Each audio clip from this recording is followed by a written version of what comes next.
어머니, 국에서 이상한 냄새가 나요. 미원 넣으셨어요? 저는 이런 거 안 먹어요. 위장이 안 좋아서요. 여보, 그래도 어머니가 사흘 동안 끓이셨다는데. 아니, 나 진짜 이런 거 먹으면 탈 나요. 애들도 음식에 예민한 거. 어머니도 아시잖아요. 그 말과 함께 며느리는 제가 사흘 밤낮 끓인 공국을 맛도 보지 않고 싱크대에 쏟아버렸습니다. 하얀 국물이 하수구로 빨려 들어가는 걸 보면서 그때 알았어요. 아, 내 정성은 이 집에서 하수구만도 못한 거구나. 그날 이후로 제 마음도 식어버렸습니다. 며느리의 요구는 계속됐지만 저는 더 이상 예전처럼 해주지 않았어요. 그러던 어느 날 며느리 생일이었습니다. 손님 6명이 오는 파티였죠. 며느리는 저보고 음식 준비를 도와달라고 했어요. 그날 저는 식탁 위에 뭔가를 준비했습니다. 손님들이 도착했을 때 그걸 본 며느리의 얼굴이 새하얗게 질렸어요. 도대체 제가 뭘 준비했길래? 지금부터 무슨 특별한 사연이 있었는지 지금 바로 시작해 보겠습니다. 구독과 좋아요 눌러주시면 복 받으실 거예요. 저는 박정순, 72입니다. 남편을 보내고 혼자 산 지도 벌써 5년째예요. 수도권 외곽에 있는 작은 빌라, 방 2개짜리 집에서 하루하루를 살아가죠. 아침이면 된장국을 끓이고 베란다에 나가 고추 말리는 게 제 일상입니다. 특별한 일도 없고 누가 찾아오는 것도 아니에요. 그저 혼자 밥 먹고 혼자 텔레비전 보고 그렇게 하루를 보내죠. 냉장고 문에는 손주 사진이 붙어 있어요. 돌잔치 때 찍은 사진, 유치원 입학식 때 찍은 사진. 가끔 그 사진을 보면서 혼잣말을 합니다. 얘들은 잘 크나? 할머니 생각은 하나. 아들 민수는 38이에요. 회사 다니는 평범한 직장인이죠. 착하기는 한데 눈치가 많은 편입니다. 어릴 때부터 그랬어요. 친구들하고 싸우는 것도 못 보고 누가 화내면 먼저 고개를 숙이는 아이였죠. 그게 좋은 건지 나쁜 건지는 모르겠어요. 다만 요즘은 집에서도 그렇게 산다는 게 마음이 쓰이더라고요. 며느리 연희는 36입니다. 처음 만났을 때부터 느낌이 좀 달랐어요. 말은 공손했죠. 어머니, 안녕하세요. 어머니, 감사합니다. 그런데 뭐랄까, 그 공손함 뒤에 뭔가 차가운 게 느껴졌달까요? 웃을 때도 입만 웃지, 눈은 안 웃는 그런 사람이었습니다. 결혼하고 나서 본격적으로 알게 됐죠. 제가 뭘 해줘도 연희는 한마디씩 했어요. 어머니, 요즘은 이런 음식 안 먹어요. 어머니, 소금은 몸에 안 좋대요. 어머니, 저희는 유기농만 먹거든요. 처음에는 그러려니 했습니다. 요즘 젊은 사람들은 건강에 신경 쓴다잖아요. 그런데 시간이 지날수록 그게 건강 문제가 아니라는 걸 알게 됐어요. 그냥 제 음식이, 제 방식이 마음에 안 들었던 거죠. 명절 때 새벽부터 일어나서 전을 부쳤어요. 호박전, 동그랑땡, 생선전까지. 손이 저릿저릿할 때까지 부쳐서 가져갔죠. 그런데 연희가 뭐라고 했는지 아세요? 어머니, 저희는 배달 음식 시켜 먹을게요. 요즘은 명절 음식도 다 배달되거든요. 그날 제가 부친 전은 냉장고 한쪽에 처박혀 있다가 결국 상했을 겁니다. 김치를 담갔어요. 배추 절이고 양념 만들고 정성껏 버무려서 큰 통에 담아갔죠. 연희는 받으면서 이렇게 말했습니다. 어머니, 저희는 저염식 하거든요. 이거 너무 짤 것 같은데. 손주들 옷을 사다 줬어요. 시장에서 예쁜 거 보면 그냥 지나칠 수가 없더라고요. 그런데 연희는 택을 떼지도 않고 돌려보냈습니다. 어머니, 죄송한데 저희는 애들한테 브랜드만 입혀요. 피부가 약해서요. 그럴 때마다 아들 민수는 아무 말도 못했어요. 그냥 옆에서 눈치만 보다가 제가 돌아갈 때쯤 되면 현관까지 따라 나와서 조그맣게 말하곤 했죠. 엄마, 미안해. 연희가 좀 예민해서. 예민한 게 아니라 까탈스러운 거죠. 하지만 며느리 앞에서 그런 말 할 수는 없었습니다. 아들이 중간에 껴서 힘들어할까 봐요. 그렇게 몇 년을 지냈어요. 조금씩 거리를 두게 되더라고요. 전화도 뜸해지고 찾아가는 것도 줄었죠. 손주 얼굴이 보고 싶었지만 그 집에 가면 연희 눈치를 봐야 하니까 자꾸 발걸음이 무거워졌습니다. 그러던 어느 날이었어요. 가을이 깊어지던 오후였습니다. 저는 거실에서 홈쇼핑을 보고 있었어요. 혼자 사니까 뭐 챙겨 먹을 것도 없고 그냥 어제 끓여놓은 국에다 밥 말아 먹는 게 전부였죠. 그렇게 혼자 밥을 먹고 있는데 전화벨이 울렸습니다. 연희였어요. 어머니. 목소리가 평소와 달랐어요. 힘이 없고 기침 소리도 섞여 있었죠. 어머니, 저 요 며칠 몸살이 너무 심해서요. 신음 같은 소리가 들렸습니다. 기침도 멈추질 않고 몸에 힘이 하나도 없어요. 약 먹어도 잘 안 듣고 처음이었어요. 연희가 제게 이렇게 약한 모습을 보인 게 늘 똑 부러지고 모든 걸 자기 방식대로 하던 그 애가 제게 아프다고 말하다니. 그래, 많이 아프구나. 병원은 갔어? 네, 갔는데 그냥 감기약만 주더라고요. 근데 낫질 않아요. 민수는 뭐래? 남편도 걱정은 하는데 회사 일이 바빠서 애들도 돌봐야 하고. 전화 너머로 기침 소리가 들렸습니다. 정말 많이 아픈 것 같았어요. 그래, 알았어. 몸 따뜻하게 하고 푹 쉬어야 돼. 네, 어머니. 죄송해요. 전화를 끊고 나서 한참을 앉아 있었습니다. 며느리가 나한테 전화해서 아프다고 했어. 그것도 처음으로 약한 모습을 보이면서 묘한 기분이었어요. 그동안 쌓였던 서운함이 있었지만 그래도 가족이잖아요. 아픈 사람을 그냥 둘 수는 없는 거죠. 그때 문득 떠오른 게 있었습니다. 공국이었어요. 옛날에 남편이 쓰러졌을 때가 생각났어요. 겨울이었는데 남편이 갑자기 고열로 쓰러진 거예요. 병원 다녀와서도 기운을 못 차리고 누워만 있었죠.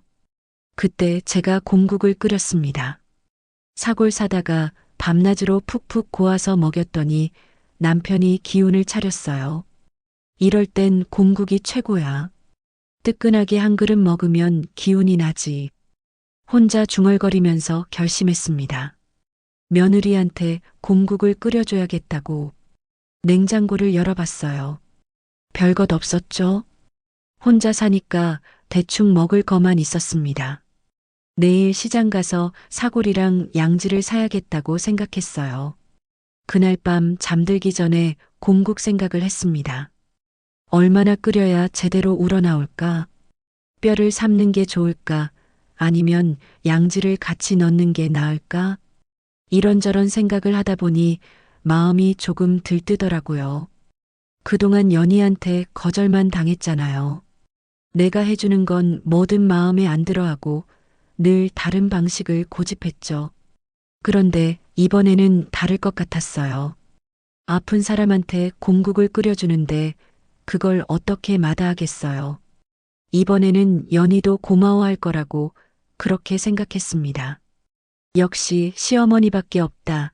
그런 소리 한 번 들으면 힘이 날 텐데. 작은 소망이었어요.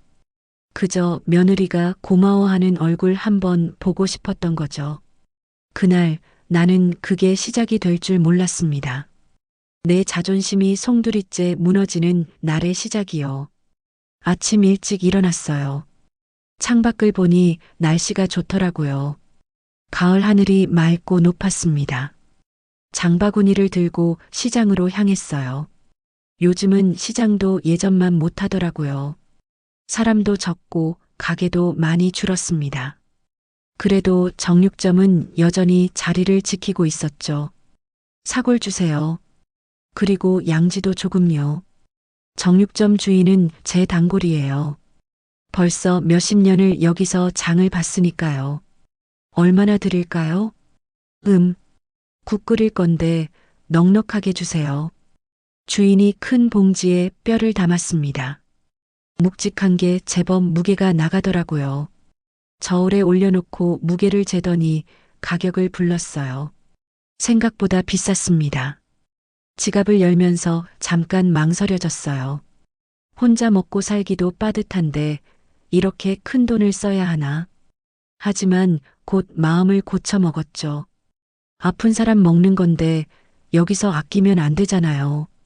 좋은 걸로 주세요. 며느리가 아파서요. 아이고, 며느리분한테 가져가시는구나. 그럼 양지 좀 더 드릴게요. 주인이 웃으면서 고기를 좀 더 얹어줬습니다.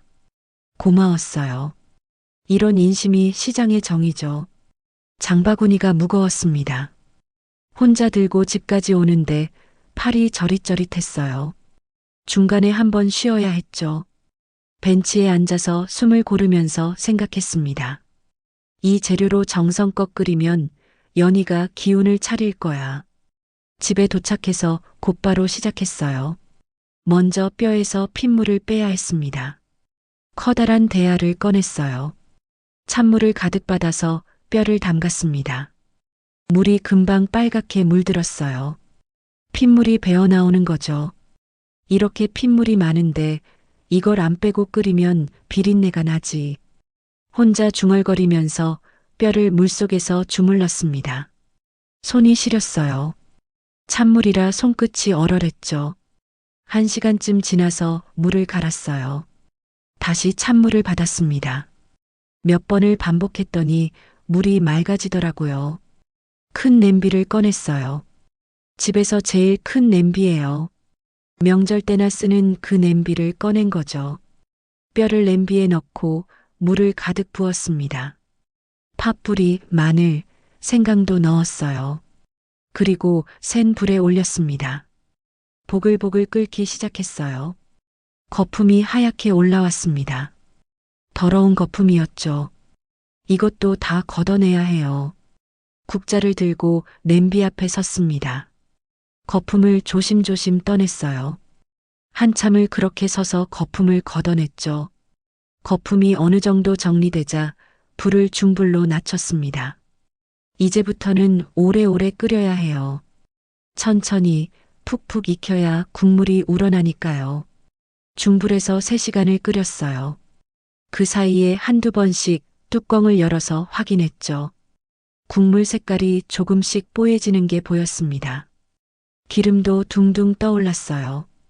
국자로 기름을 걷어냈습니다. 점심때가 됐어요. 배는 고팠지만 제대로 차려 먹을 기력이 없었습니다.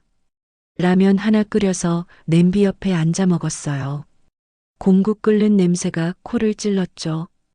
구수한 냄새였습니다. 오후 내내 냄비 앞을 지켰어요.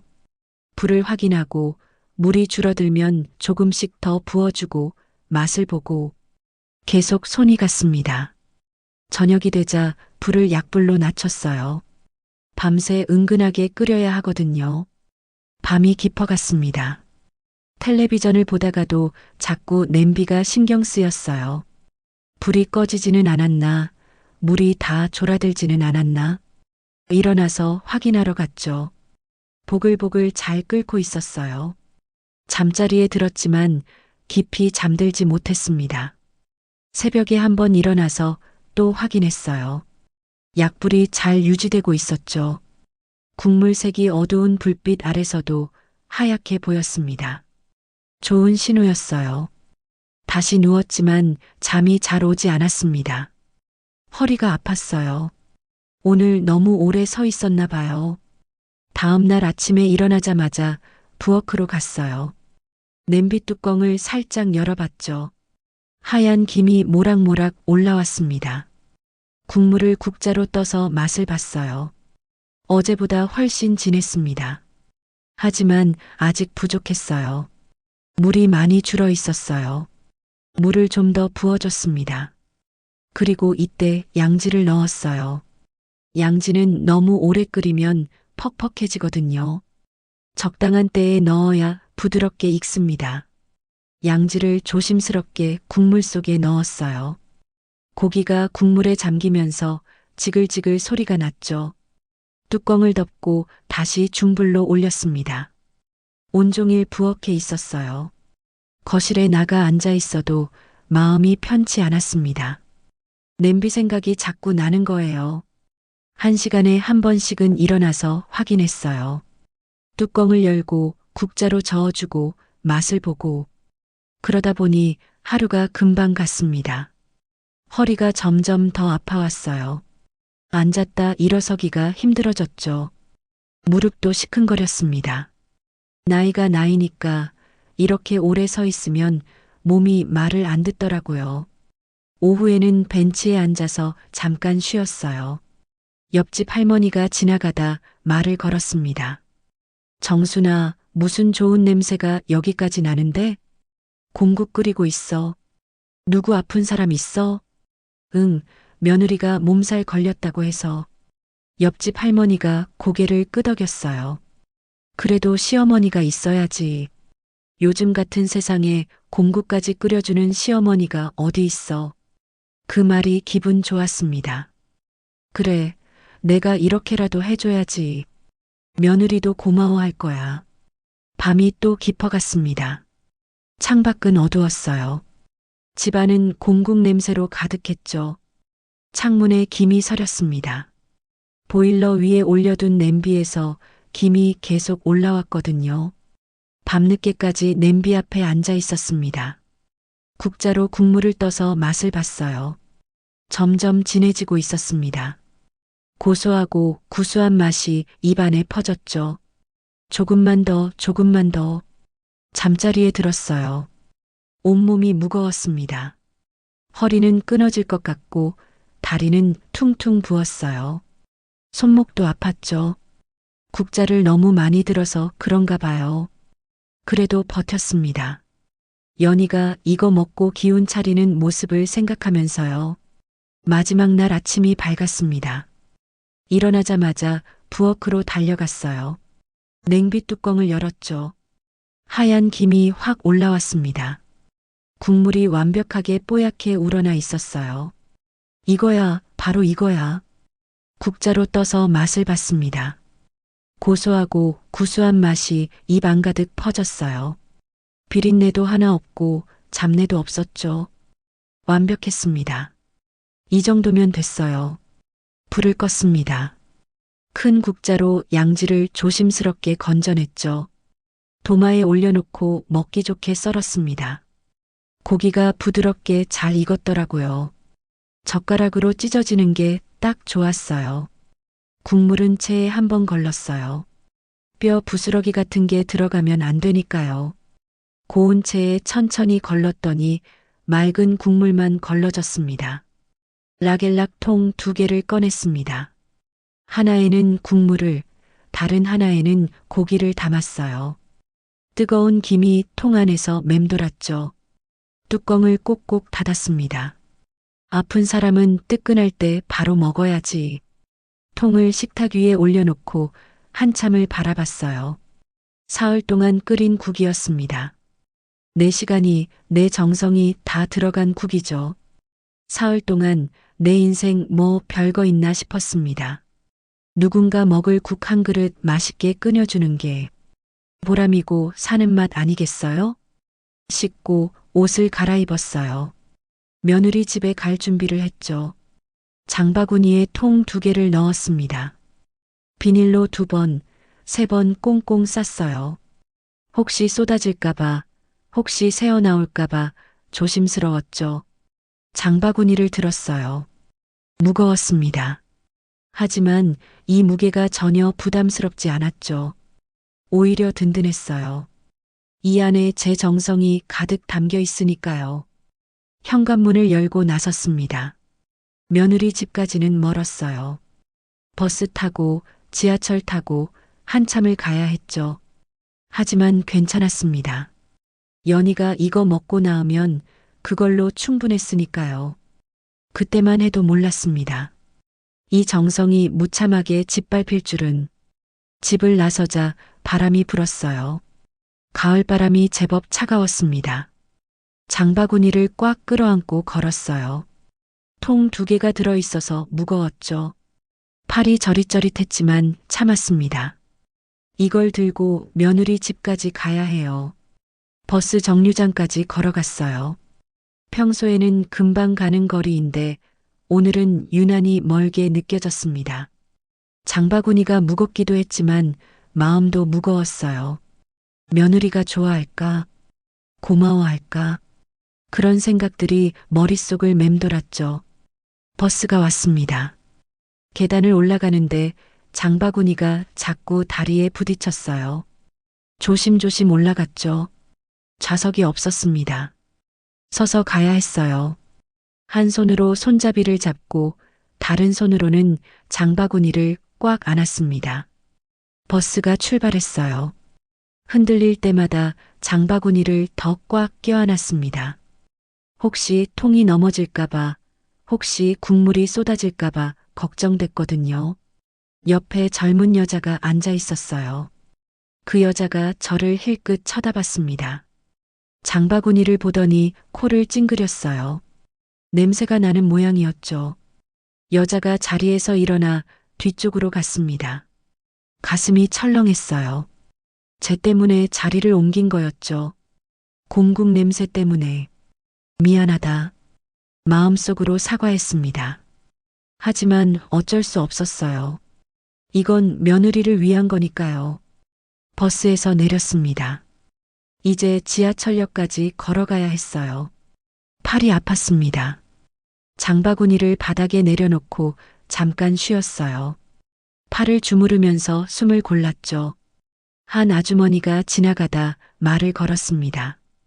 어머, 그거 무거우시겠어요. 어디 가세요? 며느리 집에 가요. 아이고, 먼가 봐요. 힘드시겠다. 괜찮아요. 며느리가 복도 많네요. 시어머니가 이렇게까지 해주는데. 그 말에 기분이 좋았어요. 그래요.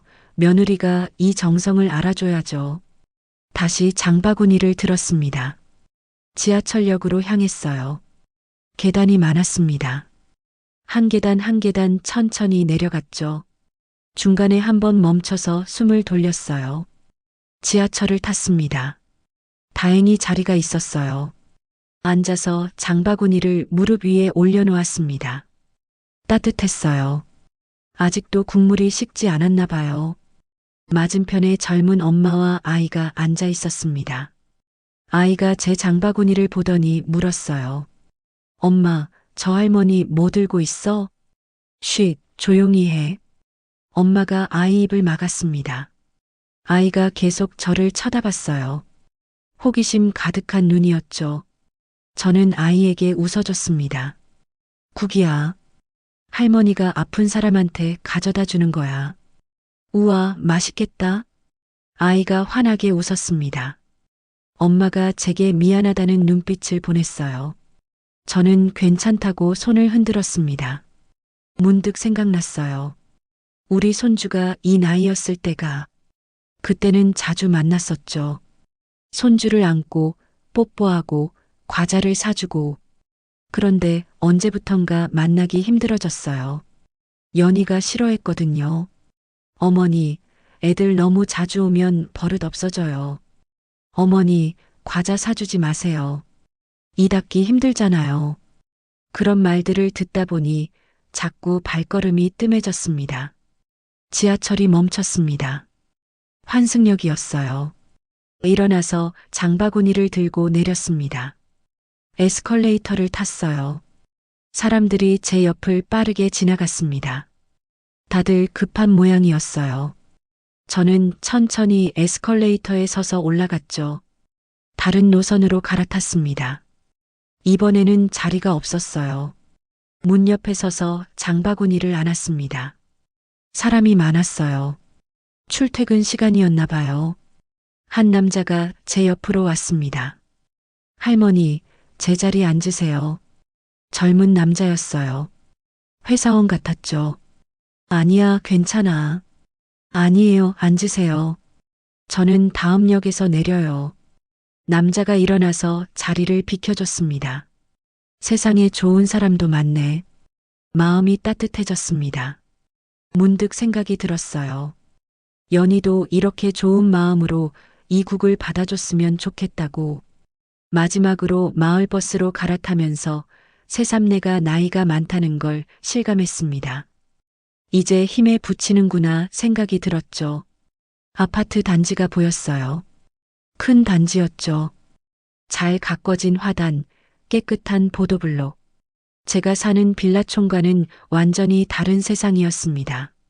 아파트 현관으로 걸어갔습니다. 장바구니가 점점 더 무거워졌어요. 팔이 끊어질 것 같았죠. 하지만 거의 다 왔어요. 조금만 더 힘내면 돼요. 엘리베이터를 탔습니다. 거울에 비친 제 모습을 봤어요. 땀이 배어 있었습니다. 머리카락도 흐트러져 있었죠. 손으로 머리를 쓸어 넘겼어요. 옷매무새도 다듬었습니다. 엘리베이터가 올라갔습니다. 층수가 올라갈수록 긴장됐어요. 왜 아들 집에 가는데 이렇게 긴장이 되는 걸까요? 그건 아마도 이 곰탕을 보고 며느리의 반응이 궁금해서였을 거라고 생각이 들었습니다.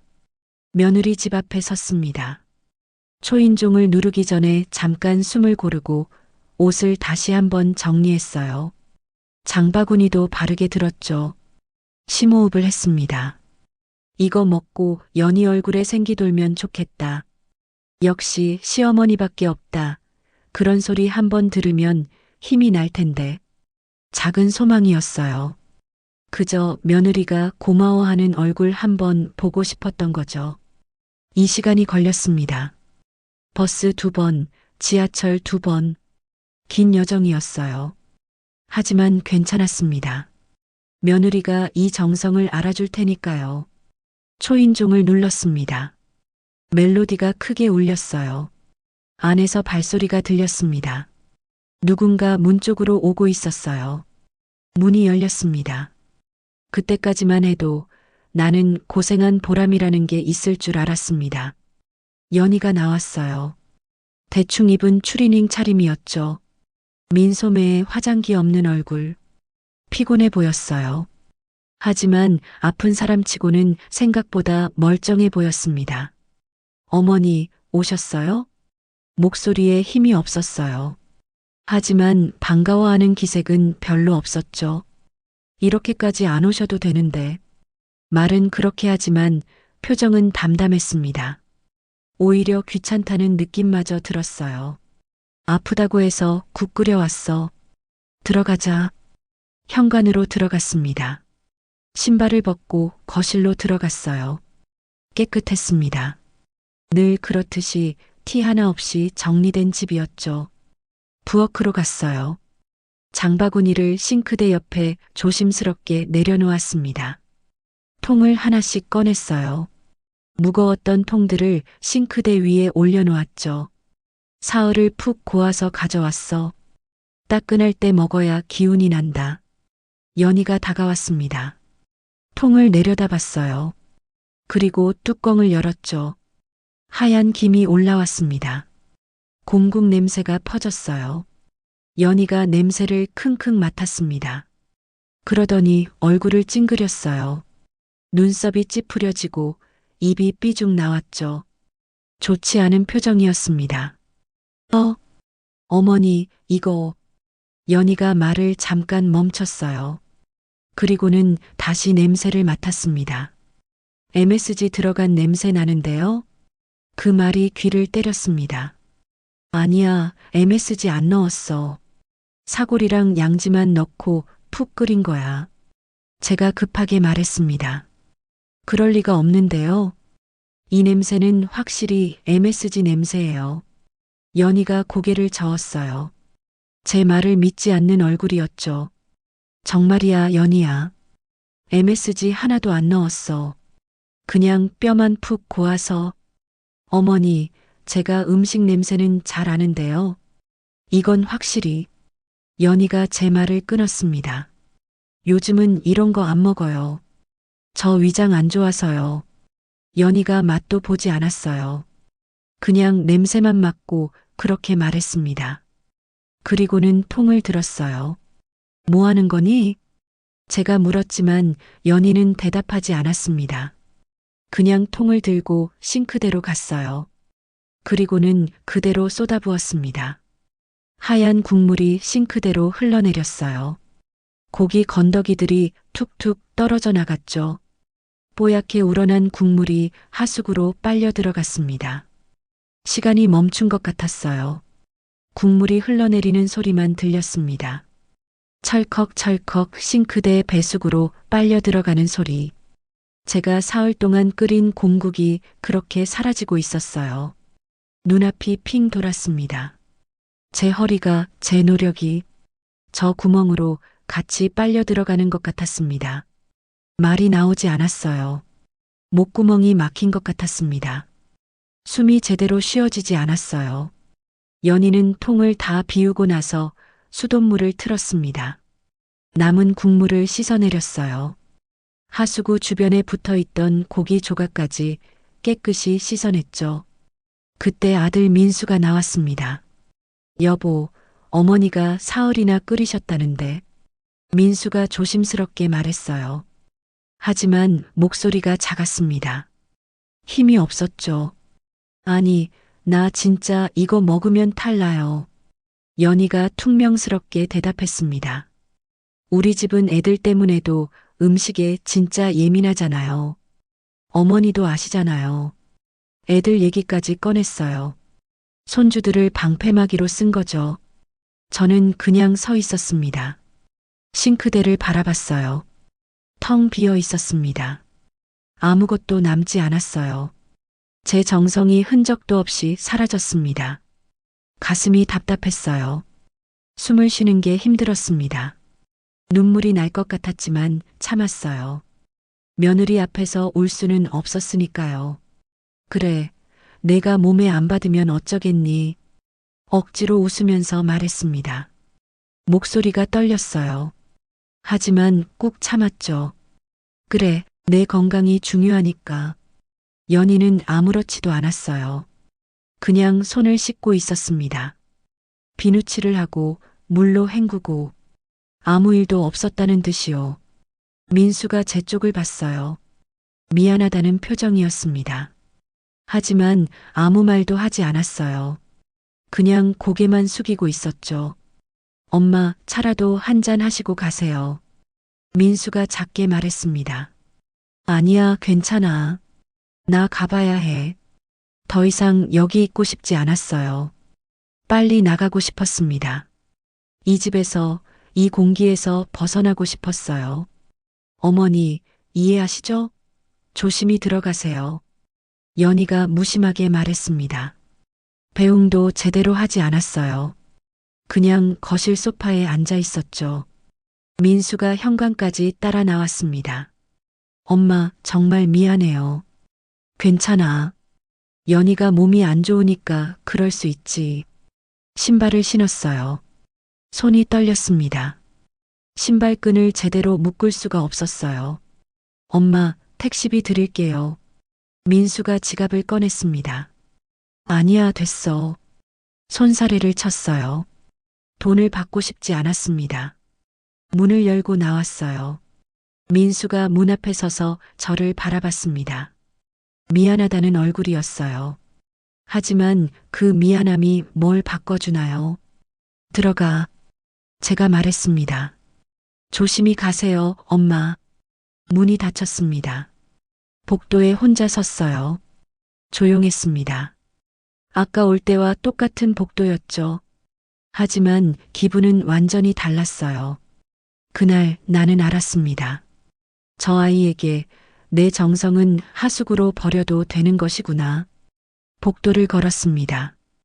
엘리베이터를 향해 천천히 걸었어요. 다리에 힘이 없었습니다. 한 걸음 한 걸음이 무거웠죠. 엘리베이터를 탔습니다. 거울에 비친 제 얼굴을 봤어요. 늙어 보였습니다. 피곤해 보였어요. 눈가가 축 처져 있었죠. 눈물이 났습니다. 참으려고 했는데 참아지지 않았어요. 눈물이 볼을 타고 흘러내렸습니다. 손으로 닦았어요. 하지만 계속 났죠. 엘리베이터가 1층에 도착했습니다. 문이 열렸어요. 밖으로 나갔습니다. 아파트 단지를 걸어 나왔어요. 사람들이 지나갔습니다. 아무도 저를 보지 않았어요. 버스 정류장으로 향했습니다. 다리에 힘이 없었어요. 휘청거렸죠. 벤치에 앉았습니다. 한참을 그렇게 앉아 있었어요. 버스가 왔습니다. 일어서서 버스에 올라탔어요. 빈 장바구니가 가벼웠습니다. 올 때는 무거워서 팔이 아팠는데 지금은 너무 가벼워서 서글펐어요. 창에 비친 제 얼굴을 봤습니다. 이게 뭐라고, 국한 냄비가 뭐라고. 혼잣말이 나왔어요. 작은 소리였습니다. 옆 사람은 듣지 못했을 거예요. 눈물을 닦았습니다. 손등으로 눈가를 훔쳤어요. 사람들이 볼까봐 고개를 돌렸죠. 창밖만 바라봤습니다. 지하철을 탔습니다. 사람들 사이에 서 있었어요. 아무 생각도 나지 않았습니다. 그냥 멍하니 서 있었죠. 지하철이 흔들릴 때마다 몸이 같이 흔들렸어요. 집에 도착했습니다. 문을 열고 들어갔어요. 텅 빈 집이었습니다. 조용했어요. 너무 조용했죠. 부엌으로 갔습니다. 싱크대에 아직 냄비가 있었어요. 공국 끓이던 그 냄비, 깨끗이 씻어놨던 냄비가 거기 그대로 있었습니다. 주저앉았어요. 바닥에 그대로 주저앉아서 울었습니다. 참았던 눈물이 쏟아졌어요. 흐느껴 울었죠. 사흘이나 끓였는데 혼잣말을 했습니다. 밤낮으로 불 앞에 서 있었는데 목소리가 떨렸어요. MSG도 안 넣었는데 울음이 터져 나왔습니다. 한참을 그렇게 울었어요. 누가 보는 것도 아니니까 참을 필요가 없었습니다. 거실로 나왔습니다. 소파에 앉았어요. 텔레비전을 켰지만 화면이 눈에 들어오지 않았습니다. 그냥 소리만 들렸어요. 밤이 깊어갔습니다. 잠자리에 들었지만 잠이 오지 않았어요. 눈을 감으면 오늘 일이 떠올랐습니다. 싱크대로 쏟아지는 하얀 국물, 하수구로 빨려 들어가는 고기 건더기들, 뒤척였어요. 이쪽으로 누웠다가 저쪽으로 누웠다가 편한 자세가 없었습니다. 마음이 편치 않으니까 몸도 편할 리가 없었죠. 시계를 봤어요. 새벽 2시였습니다. 아직도 잠이 오지 않았어요. 일어나서 물을 마셨습니다. 부엌불을 켰죠. 냄비가 보였습니다. 또 눈물이 났어요. 이번엔 소리내어 울지 않았습니다. 그냥 조용히 눈물만 흘렸죠. 생각이 많아졌습니다. 내가 언제부터 이렇게 살았나? 며느리 눈치만 보고 아들 걱정만 하고 정작 나는 나를 한 번도 챙겨본 적이 없구나. 아침이 밝았습니다. 잠을 거의 못 잤어요. 그래도 일어났습니다. 씻고 옷을 갈아입었죠. 거울을 봤어요. 얼굴이 많이 상했습니다. 밖으로 나갔습니다. 벤치에 앉았어요. 옆집 할머니가 지나가다가 저를 봤습니다. 정순아, 안색이 안 좋네. 어디 아파? 아니야, 괜찮아. 무슨 일 있어? 얼굴이 그게 뭐야? 할머니가 옆에 앉았습니다. 걱정스러운 얼굴로 저를 봤어요. 어제 며느리 집에 다녀왔거든. 그래, 며느리가 아프다며? 응, 그래서 공국을 끓여갔어. 할머니가 고개를 끄덕였습니다. 그랬구나. 그래서 며느리가 뭐래? 말을 꺼내기가 힘들었어요. 하지만 참았던 말이 터져 나왔습니다. 버렸어. 싱크대에 쏟아버렸어. 뭐? 할머니가 눈을 크게 떴습니다. MSG 냄새 난다고. 맛도 안 보고 그냥 버렸어. 아니, 사흘을 끓인 걸 버려? 그건 사람 무시하는 거야. 할머니가 화를 냈습니다. 제 대신 화를 내주는 게 고마웠어요. 내가 MSG 안 넣었다고 말했는데도 안 믿더라고. 이런 싸가지 없는 게 있나? 시어머니가 끓여준 국을 그렇게 버려? 할머니가 분개했습니다. 나도 모르겠어. 그냥 내 정성이 아무것도 아닌가 봐. 정순아, 너무 상심하지 마. 그 애가 철이 없어서 그래. 할머니가 제 손을 잡아줬습니다. 따뜻했어요. 근데 말이야. 제가 말을 이었습니다. 그날 이후로 마음이 싹 식어버렸어. 그 집에 뭐 하나 가져가고 싶은 마음이 하나도 없어. 당연하지. 누가 그런 대접받고 또 해주겠어. 나를 무시하는 며느리인데 나도 더 이상은 아무것도 하지 않을 거야. 할머니가 조용히 들어줬습니다. 맞아. 너도 이제 너를 좀 챙겨. 응, 그래야겠어. 집으로 돌아왔습니다. 혼자 앉아 생각했어요. 이제는 달라져야겠다고. 더 이상 며느리 눈치 보지 말아야겠다고. 창밖을 봤습니다. 해가 지고 있었어요. 노을이 아름다웠습니다. 오랜만에 노을을 제대로 본 것 같았습니다. 이제는 나를 위해 살아야지. 혼잣말을 했습니다. 그리고 조용히 미소 지었어요. 씁쓸하지만 그래도 미소였습니다. 내 정이 먼저 식어버린 줄도 모르고 그 애는 계속 요구만 할 거예요. 하지만 이제는 달라질 거예요. 나도 이제 나를 챙기면서 살 거니까요. 그날 나는 결심했습니다.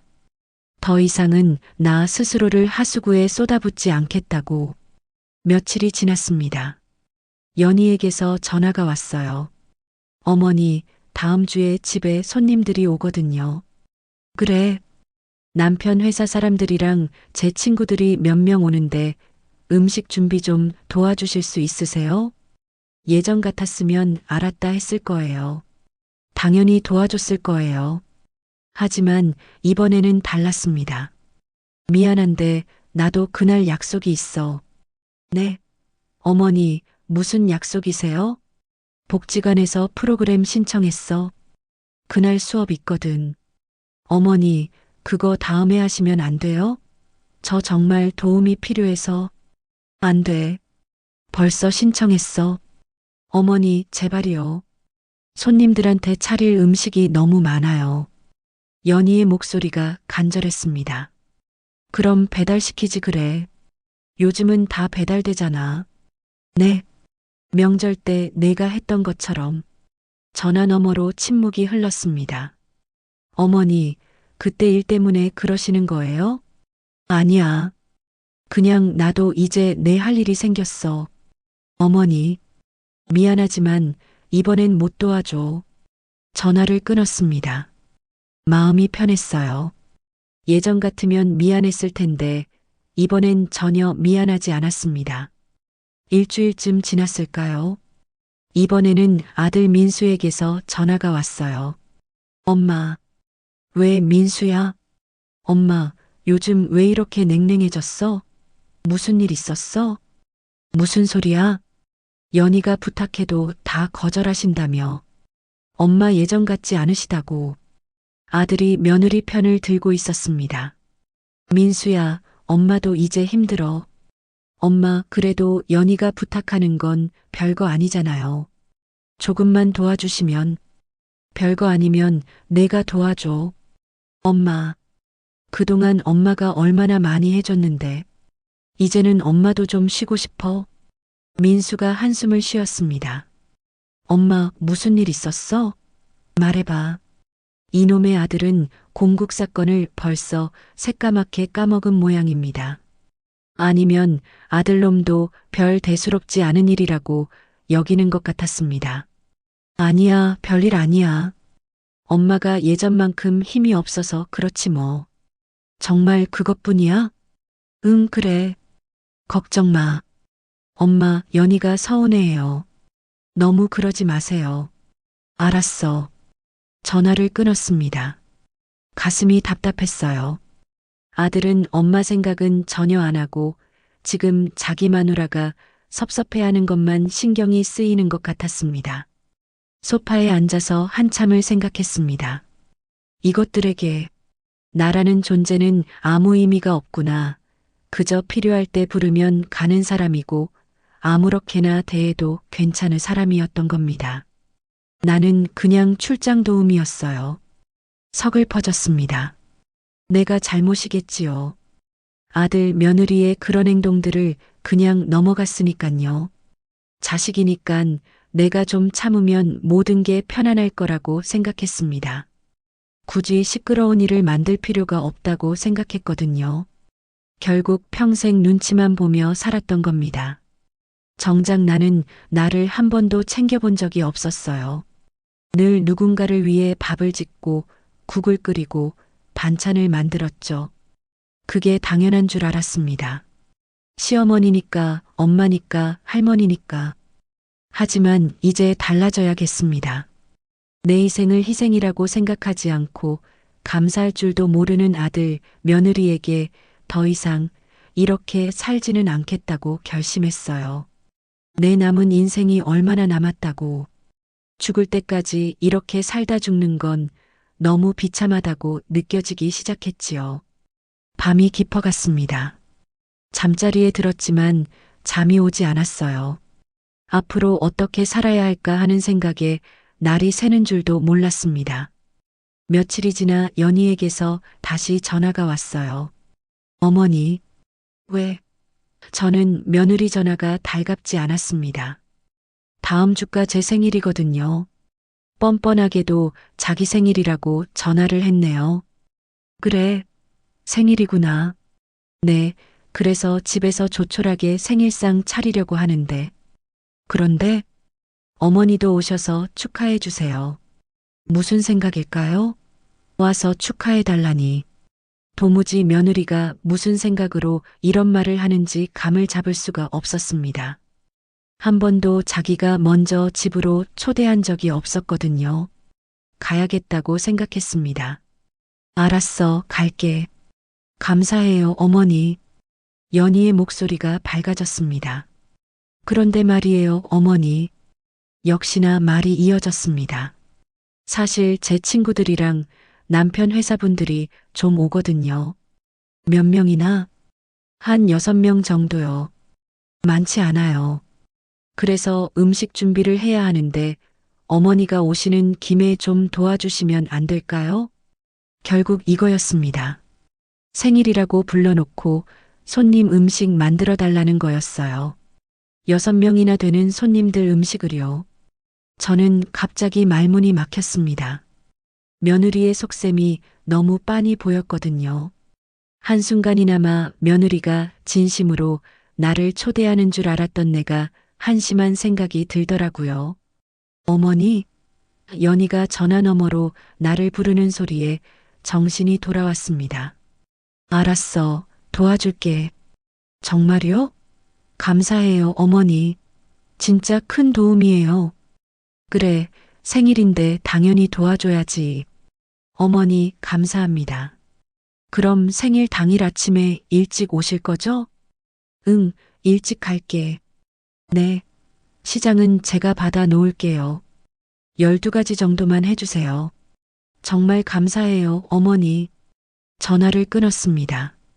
커피를 한 잔 만들어서 주방 식탁에 앉았습니다. 며느리는 지금 나를 출장 도우미로 부른 거예요. 이번만큼은 며느리 뜻대로 되지 않을 겁니다. 왜냐면 내가 달라지기로 결심했잖아요. 창밖을 봤습니다. 해가 지고 있었어요. 노을이 붉게 타올랐습니다. 며느리 생일날이 기다려졌습니다. 이젠 너도 알아야지. 시애미가 많이 참아줬다는 것을. 생일 당일 아침이었습니다. 일찍 일어났어요. 옷을 갈아입고 가방을 챙겼습니다. 손에 든 건 가방 하나뿐이었어요. 예전처럼 음식을 가득 싸가지 않았습니다. 며느리 집으로 향했습니다. 버스를 타고 지하철을 탔어요. 가는 동안 계속 생각했습니다. 오늘 제대로 보여줄 거예요. 아파트에 도착했습니다. 초인종을 눌렀습니다. 어머니 오셨어요. 일찍 오셨네요. 연희가 웃으며 맞아줬습니다. 화난 얼굴이었어요. 응, 준비 많이 해야 한다며. 그래서 일찍 왔지. 네, 감사해요. 어서 들어오세요. 거실로 들어갔습니다. 어머니, 냉장고에 재료 다 준비해뒀어요. 고기도 사놨고, 야채도 있고, 연희가 신이 나서 말했습니다. 그래. 부엌으로 갔어요. 냉장고를 열어봤습니다. 재료가 가득했어요. 고기, 생선, 야채. 손님 대접할 음식 재료들이었죠. 어머니, 전이랑 갈비찜이랑 해서 12가지 정도만 부탁드려요. 그래. 짧게 대답했습니다. 그리고 어머니, 저는 잠깐 나갔다 와야 할 것 같아요. 급한 일이 생겼거든요. 돌아오는 길에 케이크도 찾아와야 하고요. 음식 좀 부탁드릴게요. 저는 음식을 만들 시간이 안 될 것 같아요. 며느리는 처음부터 음식을 만들 생각이 없었던 겁니다. 음식은 전부 저한테 시킬 요량이었던 거죠. 저는 아무 말도 하지 않았어요. 그래, 다녀와. 연희가 가방을 들고 나갔습니다. 현관문이 닫혔어요. 혼자 남았습니다. 부엌을 둘러봤어요. 조용했습니다. 주방으로 가서 밥솥 뚜껑을 열었습니다. 하얀 밥이 김을 내뿜고 있었습니다. 아침에 연희가 미리 지어둔 모양이었어요. 그릇을 꺼냈습니다. 하나, 둘, 셋, 넷, 다섯, 여섯. 6개의 그릇을 꺼내서 식탁에 놓았습니다. 밥을 푸기 시작했습니다. 첫 번째 그릇에 밥을 담았어요. 하얗고 윤기 나는 밥이 그릇에 수북이 담겼습니다. 두 번째, 세 번째, 네 번째, 6그릇 모두에 밥을 가득 담았습니다. 간장병을 꺼냈습니다. 작은 그릇도 6개 꺼냈어요. 하나씩 식탁에 놓았습니다. 각 그릇에 간장을 한 숟가락씩 따랐습니다. 톡, 톡, 톡.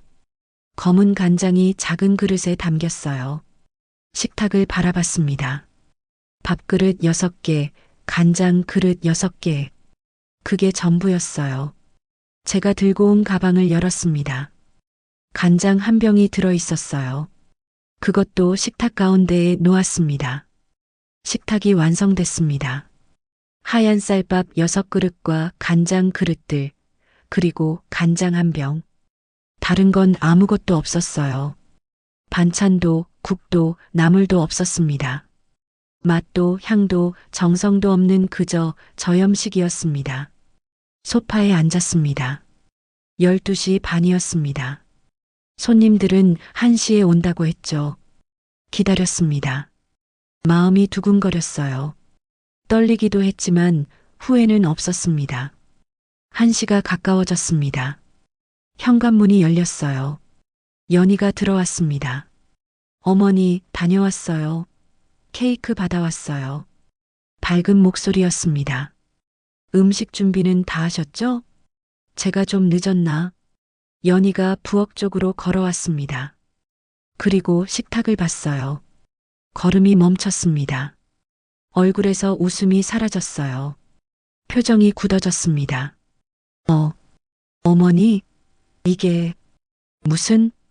목소리가 떨렸습니다. 무슨 일이긴. 손님들 드실 밥상이지. 어머니, 반찬은요? 음식은요? 없어. 네. 연희가 다가왔습니다. 식탁을 쳐다보더니 얼굴이 하얗게 질렸습니다. 밥그릇 6개, 간장 그릇 6개, 간장 한 병. 그게 전부였습니다. 어머니, 지금 장난치세요? 장난 아니야. 진심이지. 어머니, 손님들이 오는데 이렇게 차려놓으시면 어떡해요? 연희의 목소리가 높아졌습니다. 일어섰습니다. 천천히 연희에게 다가갔어요. 내가 늘 말했잖니. 자극적인 건 안 먹는다고.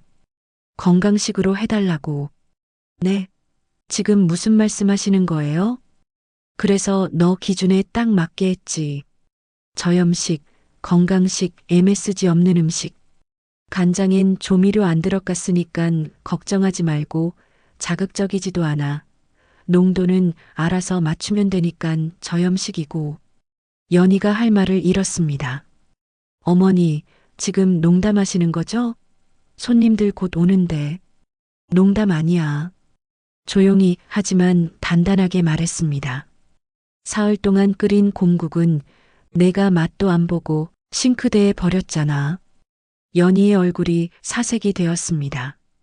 그래서 오늘은 내가 좋아하는 방식으로 준비했어. 조미료 안 들어간 걸로. 어머니, 사흘을 걸려 만든 내 곰국을 싱크대에 버린 너한테 이게 내가 줄 수 있는 전부야. 초인종이 울렸습니다. 손님들이었습니다. 연희가 당황한 얼굴로 문 쪽을 봤어요. 어머니, 제발. 이러지 마세요. 문 열어라. 손님들 왔잖아. 연희가 떨리는 손으로 문을 열었습니다. 여자 3명, 남자 3명이 들어왔어요. 환하게 웃으며 들어왔죠. 연희야, 생일 축하해. 어머, 케이크 예쁘다. 손님들이 거실로 들어왔습니다. 그리고 식탁을 봤어요. 손님들도 당황한 기색이 역력했습니다. 연희는 나를 용서할 수 없다는 표정으로 쏘아보고 있었습니다. 어색한 침묵이 흘렀습니다. 제가 말했습니다. 안녕하세요. 저는 시어머니예요. 오늘 손님 대접 준비를 도와달라고 해서 왔죠. 손님들이 저를 봤습니다. 며느리가 늘 말하더라고요. 자극적인 음식은 몸에 안 좋다고, 건강식으로 먹어야 한다고. 연희가 제 팔을 잡았습니다. 어머니, 뿌리쳤어요. 그래서 오늘은 며느리 기준에 딱 맞게 준비했어요. 저염식으로. 유기농 간장이에요. 나트륨 함량이 낮은 것으로 준비했어요. 손님 중 한 명이 어색하게 웃었습니다. 아, 네. 며느리가 사흘 동안 끓인 곰국도 MSG 냄새 난다고 싱크대에 버리더라고요. 맛도 안 보고요. 그래서 우리 손님들도 며느리처럼 그런 것들을 안 좋아하실 것 같아서 자연식으로 준비했어요. 또다시 제 음식이 쓰레기통에 버려지는 것은 원치 않거든요. 정적이 흘렀습니다. 손님들이 서로를 쳐다봤어요. 연희는 얼굴이 새빨개져서 고개를 숙였습니다. 그럼 맛있게들 드세요. 간장은 천연이니깐 걱정하지 마시고요. 가방을 들었습니다. 나는 이만 간다. 앞으로는 너도 너대로, 나는 나대로 살자. 어머니, 제발. 기다리세요. 연희가 울먹이는 목소리로 말했습니다. 뒤돌아보지 않았어요. 현관문을 열고 나갔습니다. 복도에 섰어요. 안에서 소곤거리는 소리가 들렸습니다. 엘리베이터를 탔습니다. 거울에 비친 제 얼굴을 봤어요. 담담했습니다. 밖으로 나왔습니다. 햇빛이 따뜻했습니다. 가슴이 후련했어요. 버스 정류장으로 걸어가면서 생각했습니다. 집안에는 지금 처절한 침묵만 남아있겠죠. 손님들은 어색해하고 연희는 망신당했을 거예요. 하지만 이게 맞는 거였어요. 제 정성을 함부로 버린 대가, 제 마음을 짓밟은 대가. 버스에 올랐습니다. 창밖을 봤어요. 하늘이 맑았습니다. 나는 이제 누구에게도 함부로 나를 대하게 하지 않을 거야. 혼잣말을 했습니다. 그리고 조용히 미소 지었습니다. 그날 나는 제대로 보여줬습니다. 내 정성이 얼마나 소중한 것인지, 그걸 함부로 버려서는 안 된다는 것을. 그날 이후로 며칠이 지났습니다. 조용했어요. 전화도 없었고 문자도 없었습니다. 예전 같았으면 불안했을 텐데 이번에는 괜찮았어요. 오히려 편했습니다. 아침에 일어나서 혼자 밥을 먹었습니다. 된장국 한 그릇, 김치 몇 조각. 간단했지만 맛있었어요. 누구 눈치 보지 않고 천천히 먹을 수 있었으니까요. 일주일이 지났습니다. 민수에게서 전화가 왔어요. 엄마, 그날 일 연희한테 다 들었어. 침묵이 흘렀습니다. 엄마가 그렇게까지 상처받으셨는지 몰랐어. 죄송해요.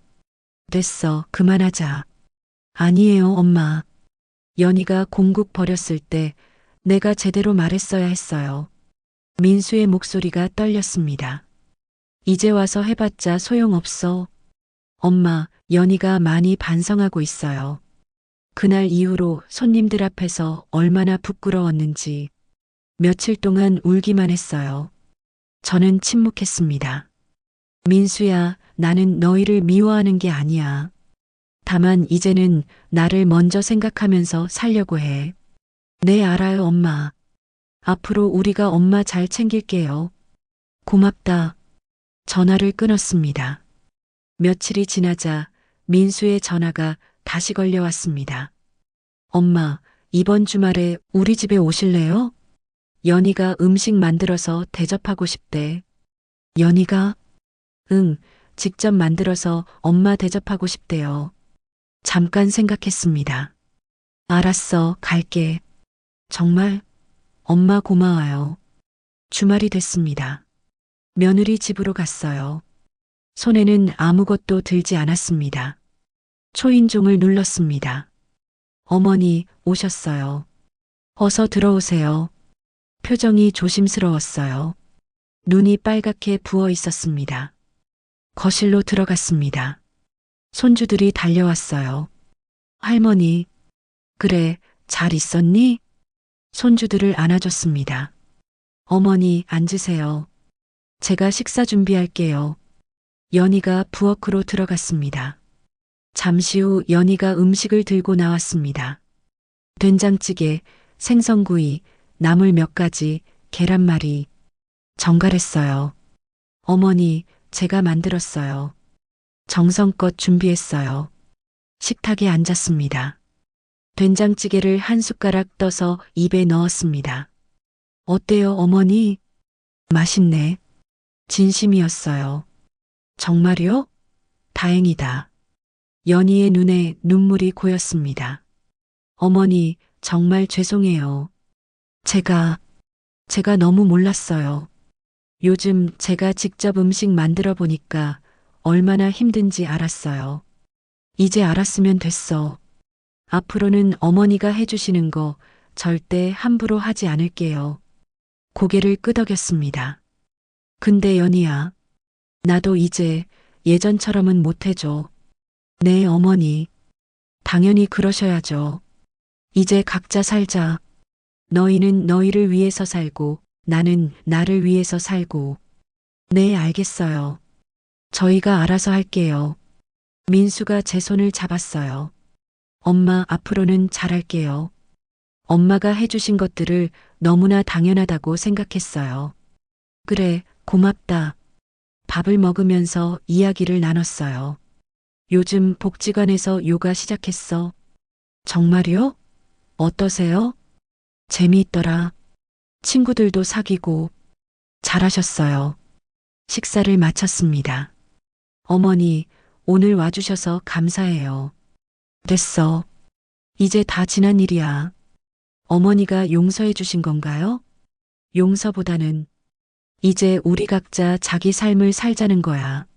네, 어머니. 집으로 돌아왔습니다. 문을 열고 들어서니 조용했어요. 평온했습니다. 부엌으로 가서 냉장고를 열어보니 어제 장본 재료들이 들어 있었습니다. 사골도 있었고 양지도 있었어요. 오랜만에 곰국이나 끓일까? 이번에는 누구를 위해서가 아니었습니다. 나를 위해서였어요. 큰 냄비를 꺼냈습니다. 사골을 씻고 물에 담갔어요. 천천히 정성스럽게 물을 붓고 불을 켰습니다.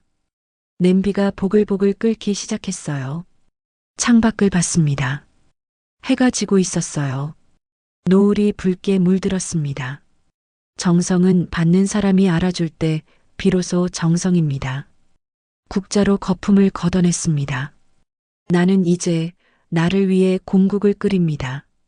밤이 깊어갔습니다. 냄비는 천천히 끓고 있었어요.